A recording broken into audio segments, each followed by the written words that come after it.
On the 8th of September, Luke and I arrived in Marrakech at 10:30, 45 minutes before the earthquake hit. Marrakech is the closest city to the epicenter of the earthquake.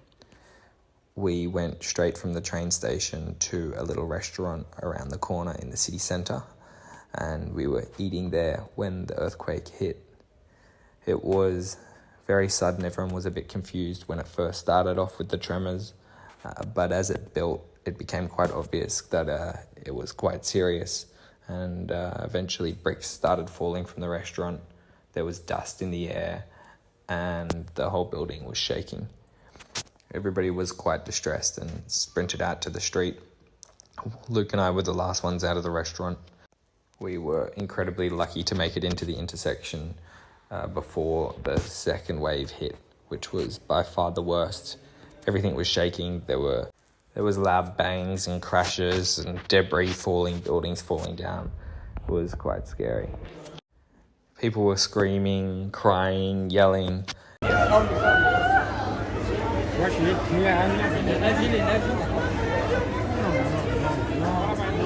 was absolute chaos on the streets. There were ambulances going non-stop from the start of the earthquake until 2 days later. We quickly returned to the restaurant and grabbed our bags and moved out onto the street. And we followed big roads and stayed in the middle of intersections. When we finally got to the old town where our hotel was, we couldn't find our hotel because the streets were blocked with fallen over buildings.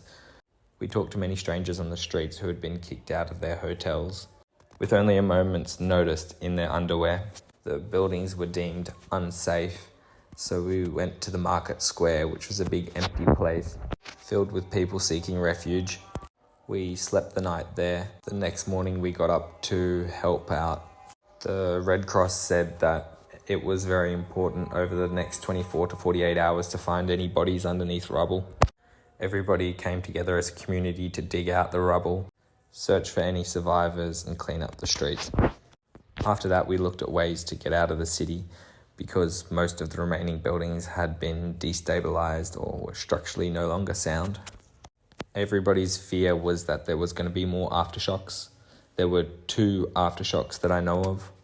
One of them was 19 minutes after the initial earthquake, and that was recorded at a 4.9 magnitude. It felt relatively minor compared to the 6.8 that occurred beforehand, but most of the buildings were already damaged, so the threat was still there. The train stations, airports, bus stations were overrun. After another long night, the next morning we made it to the bus stop and caught a bus at just after midday to a small coastal town called Essaouira, which is where we now are, which is about 100 kilometers from the epicenter. We are planning to spend 3 days there chilling out, surfing, processing what happened, and planning how we're going to get out of Morocco. Thank you to everyone who reached out to offer support. We are both alive and safe and incredibly lucky. I feel a little bit of survivor's guilt that 2,000 plus people lost their lives and many were critically injured, losing limbs. Luke and I are both a little shaken up, but relatively speaking, we got very lucky. Our thoughts go out to those less fortunate than us.